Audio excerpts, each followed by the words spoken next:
The German major had fought across 3 countries. He had survived the Eastern Front. He had crossed the Rhine. He had watched the most powerful army in human history collapse around him piece by piece over the previous 12 months.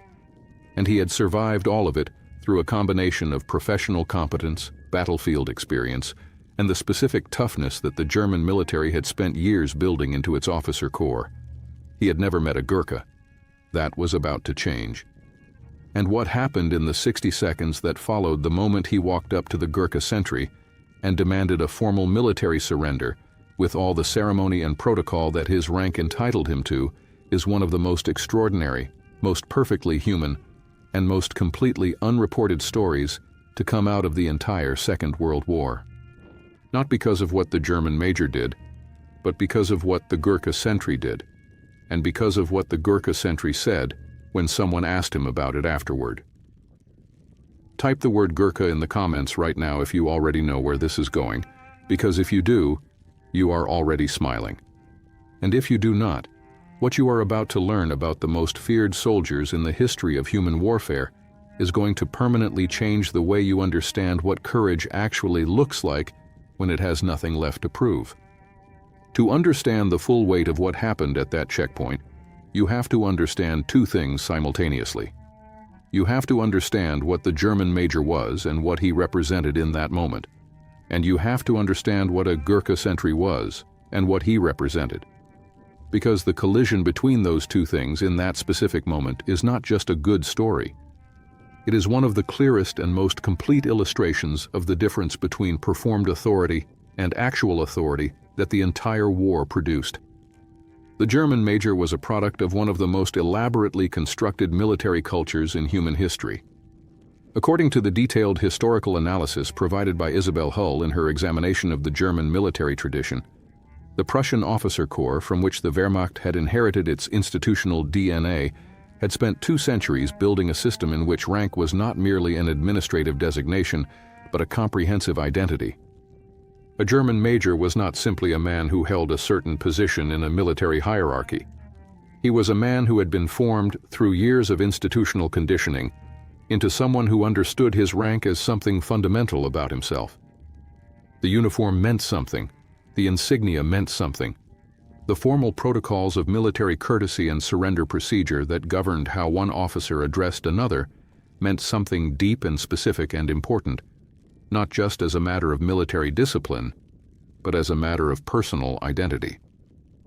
By the spring of 1945, the German military was in the final stages of its collapse. According to the operational records of the Allied forces in Italy, where this incident occurred, the German forces in the Italian theater were disintegrating with a speed that reflected the comprehensive exhaustion of an army that had been fighting a retreating action up the length of the Italian peninsula for nearly 2 years. Units were surrendering in large groups and small ones, sometimes with ceremony and sometimes without, as the military command structure that had coordinated their resistance dissolved under the pressure of the Allied advance. German officers who had spent their entire careers inside the rigid hierarchy of the Wehrmacht were now navigating a situation for which that hierarchy had given them no adequate preparation. They were surrendering. And how they surrendered, the specific form and ceremony of it, mattered to them in a way that reflected everything the German military tradition had built into them about the relationship between rank and dignity. The German major who approached the Gurkha checkpoint had decided to surrender formally, not because formal surrender was militarily necessary at this point in the campaign. The outcome was not in any doubt. But because formal surrender with the correct protocols observed and the correct courtesies extended, was the way a German major of his generation and his background understood how to end a military career with something intact. He was going to present himself to the Allied forces in the correct manner, with his rank acknowledged and his status as a surrendering officer rather than a captured prisoner maintained. He was going to do this because it was what his identity required of him, even in defeat. He walked up to the checkpoint. He identified himself by rank. He stated his intention to surrender formally to the Allied commander of the position. He expected to be received with the correct military protocol. He expected the sentry to receive his surrender with the appropriate acknowledgement of his rank and the appropriate escalation to a commissioned officer who could accept the formal surrender in the manner that convention required. What he got instead was the Gurkha. Now, to understand what the Gurkha sentry was, you have to go back considerably further than the Italian campaign of 1944 and 1945. You have to go back to the hills of Nepal, to a military tradition that predates not just the Second World War, but the entire European military framework that the German major had been formed inside. Because the Gurkhas did not come from that framework. They came from something older and, in certain specific respects, considerably more serious. According to the historical account provided by John Masters in his memoir Bugles and a Tiger, which remains one of the most authoritative first-hand accounts of Gurkha military culture ever written by a British officer who served with them, the Gurkhas were recruited from the hill tribes of Nepal, a people whose relationship with warfare was not institutional in the way that the European military tradition was institutional. It was not something that had been constructed around them by a state apparatus and an officer class and a complex system of ranks and protocols. It was something that came from the specific and demanding physical reality of the terrain they had lived in for generations, from a culture that valued personal courage and personal loyalty above almost everything else, and from a military tradition that had been tested and refined not in the formal battlefields of European warfare, but in the kind of close, immediate, deeply personal combat that the mountain geography of their homeland had made the primary mode of conflict for centuries. The British Army had encountered the Gurkhas in the early 19th century, initially as opponents in the Anglo-Nepalese War of 1814 to 1816. According to the regimental history of the Brigade of Gurkhas, the British officers who fought against the Gurkhas in that conflict were so impressed by their courage, their tenacity, and their specific quality of fighting that the peace treaty that ended the war included provisions for Gurkha soldiers to serve in the British Army voluntarily. This was not a common outcome of British colonial conflicts. It reflected a genuine recognition that what the Gurkhas brought to warfare was something that the British military establishment, for all its institutional sophistication, could not replicate through training or doctrine. It had to be recruited. What they brought, at its most fundamental level, was a complete absence of the gap between what a soldier was supposed to be and what a soldier actually was under extreme pressure. The European military tradition was built around a system of training and conditioning, designed to produce soldiers who would behave in combat the way military doctrine said soldiers should behave. This was necessary because the default human response to the conditions of combat, the noise and the chaos and the immediate proximity of death, was not the disciplined, organized, protocol-following behavior that military effectiveness required. Training existed to override the default response, to make soldiers do the right military thing even when every instinct they had was telling them to do something else entirely. The Gurkhas, by the accounts of every British officer who served with them and whose memoirs and regimental histories are preserved in the archives of the Brigade of Gurkhas, did not appear to have the gap that training was designed to close. They did not appear to experience the specific conflict between instinct and training that European soldiers experienced in combat, not because they were not human, but because their culture had formed them in a way that made the behavior required in combat feel natural rather than imposed. They were not fearless in the sense that they did not experience danger. They were fearless in the sense that they had a relationship with danger that did not produce the specific paralysis and irrationality that danger produces in people who have not grown up in a culture that treats it as ordinary. The kukri, the distinctive curved knife that every Gurkha soldier carried and that had become the most recognizable symbol of Gurkha military identity, was not primarily a ceremonial weapon. According to the training manuals of the Brigade of Gurkhas preserved in the British National Archives, the kukri was a working tool that Gurkha soldiers were trained to use with a speed and effectiveness in close combat that European soldiers found, by every first-hand account that survives from officers who observed it, genuinely startling even when they had been told to expect it. There is a saying that circulated through the British Army wherever Gurkha units served, attributed in various forms to various sources, but consistent enough in its substance to reflect a genuine institutional belief. It was said that when a Gurkha draws his kukri, something is going to bleed. The question was only what.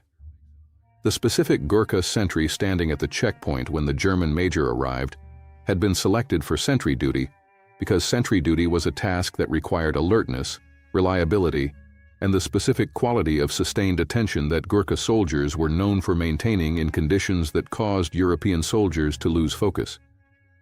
He was not a ceremonial guard. He was not a symbolic presence designed to impress visitors with the appearance of military readiness. He was a soldier doing a job, and the job was to control who passed through the checkpoint and under what circumstances. The German major approached him and delivered his formal surrender demand in German, through whatever interpreter was available, or in the expectation that the sentry would escalate the situation to someone who could handle it at the appropriate level. The Gurkha sentry looked at him. According to the account of the British officer who documented this incident in the regimental records of the unit involved, preserved in the archives of the Brigade of Gurkhas, and referenced in Byron Farwell's comprehensive history, the Gurkhas, what happened next took place in a time frame that multiple witnesses described as considerably shorter than the German major had anticipated. The Gurkha did not summon a senior officer. He did not initiate the formal surrender protocol that the German major was expecting. He did not acknowledge the major's rank with the specific courtesy that the major's identity required. He looked at the German major with the expression of a man who has been given a practical problem and is solving it in the most direct way available to him. He reached for his kukri. The German major, who had survived the Eastern Front and the retreat up Italy and 12 months of Allied aerial bombardment, took several rapid steps backward. The Gurkha watched him do this with an expression that the British officer who documented the incident described, with a specificity that tells you he was trying to capture something he had genuinely observed rather than something he was inventing, as one of complete and unconcerned patience. He was not threatening the major. He was not performing aggression. He was simply holding his kukri and waiting to see what happened next, in the way that a man who has a job to do waits to see how the immediate situation is going to develop before deciding which of the available approaches to the job is most appropriate. What happened next was that the German major, a man who had demanded formal military ceremony and protocol, performed what several witnesses described as the fastest and most complete informal surrender they had seen in the entire Italian campaign. He put his hands up. He put them up with the specific speed of a man who has just understood something fundamental about his situation that he had not understood 30 seconds earlier. He stood very still. He waited to be told what to do. He did not mention formal surrender protocols again. Type the word "still" in the comments if you are seeing that image clearly, because the German major standing very still with his hands up in front of a Gurkha sentry holding a kukri is one of the most complete inversions of expected authority in the entire war. The British officer who received the formal documentation of the surrender afterward asked the Gurkha sentry about what had happened at the checkpoint. He asked specifically why the sentry had drawn the kukri rather than following the standard protocol for receiving a formal surrender from a senior German officer. The Gurkha sentry's response, recorded in the regimental account and preserved in the Brigade of Gurkhas archives, has been quoted in various forms in various histories of Gurkha military service. The precise wording varies between sources, but the substance is consistent across all of them. The sentry explained that the German major had arrived at his checkpoint and had been making a considerable amount of noise about his rank and his entitlement to formal protocol. The sentry had assessed the situation. He had noted that the German major had a sidearm, which was the immediate practical concern, and that the major was standing at a checkpoint that the sentry was responsible for controlling. He had determined that the fastest and most reliable way to resolve the situation was to make the German major understand, immediately and without any possibility of misunderstanding, that the checkpoint was under the sentry's control and not the major's. And he had concluded that the kukri communicated this more efficiently and more clearly than any formal protocol could have done. He was asked whether he had been concerned about the German major's rank. He said that he had not. He was asked whether he had been concerned that the German major might resist. He said that he had not been particularly concerned about that either. He was asked whether he had been concerned about anything at all regarding the German major. He thought about this for a moment. Then he said that he had been briefly concerned that the major might not understand what the kukri meant, but that the major had understood it very quickly, so the concern had resolved itself. The British officer wrote in his account that he had asked Gurkha soldiers many questions in his career and had received many remarkable answers, but that this particular answer was one he was going to remember for the rest of his life. Now, to understand the full significance of this incident beyond its immediate human drama, you have to understand something about the Gurkhas in the Second World War that the standard histories move past too quickly. Because the checkpoint incident with the German major was not an isolated example of Gurkha soldiers resolving complex situations through a direct and uncomplicated relationship with practical reality. It was representative of a pattern that had distinguished Gurkha units throughout the entire war across multiple theaters and had produced a combat record that by any objective military assessment was among the most extraordinary of any unit in the Allied forces. According to the statistical records compiled by the Brigade of Gurkhas and analyzed by historian Tony Gould in his work Imperial Warriors, Gurkha soldiers earned 10 Victoria Crosses during the Second World War, the highest military decoration available to Commonwealth forces. They served in North Africa, in Italy, in Burma, in Malaya, and in multiple secondary theaters, consistently performing at the highest levels of combat effectiveness in conditions that ranged from the desert warfare of the Western Desert Campaign to the jungle combat of the Burma Campaign, where they operated under conditions of physical hardship and operational complexity that pushed every unit in the theater to its limits. In Burma particularly, where the fighting against Japanese forces in dense jungle terrain required exactly the kind of close combat capability and sustained physical endurance that Gurkha training and culture had developed over generations. Gurkha units consistently achieved results that their British commanders described in after-action reports as beyond the operational expectations they had set for even their best conventional units. The Japanese, who were not a military force given to underestimating their opponents, developed a specific and documented fear of Gurkha units in the Burma campaign. According to the accounts of Japanese officers captured during the Burma campaign and interrogated by Allied intelligence, preserved in the records of the Southeast Asia Command at the British National Archives, Gurkha units were identified by Japanese intelligence as priority threats in a way that no other Commonwealth infantry unit was. The specific concern was not their firepower, which was comparable to other Commonwealth infantry units, but their willingness and ability to close to the kind of distances where Japanese soldiers, who were themselves formidable in close combat, could not maintain the advantages their training was designed to produce. The Gurkhas operated at knife distance as a matter of preference, and at knife distance, the kukri was a more efficient instrument than anything the Japanese military had designed its close combat doctrine around. The German major at the checkpoint did not know any of this in detail, but he knew, in the immediate and visceral way that the drawn kukri communicated it, enough. What makes the checkpoint incident worth spending time on, beyond its considerable entertainment value, is what it illustrates about the nature of authority and how it actually functions in the specific conditions of warfare. The German major had arrived at that checkpoint with every formal indicator of authority that his military culture had given him: his rank, his uniform, his expectation of correct protocol, his entire self-conception as an officer of a military tradition that had spent 2 centuries elaborating the forms that authority took and the ceremonies that expressed it. And all of that, every bit of it, had dissolved in approximately 3 seconds in the presence of a Gurkha sentry with a kukri, and the specific quality of attention that communicated, without a single word, that the forms of authority and the substance of authority were not the same thing, and that the form, in the absence of the substance, was not going to function as the major had been trained to expect it to function. This is not a small lesson. It is one of the most fundamental lessons that the entire history of military conflict has to teach, and it is one that the elaborateness of military ceremony and protocol tends to obscure rather than illuminate. The ceremony exists to represent the substance. When the substance is present, the ceremony is unnecessary, because the substance communicates itself. When the substance is absent, the ceremony is not a substitute for it. It is a performance that a man with a kukri and complete confidence in his own capability sees through immediately. The Gurkha sentry had not needed the ceremony. He had the substance.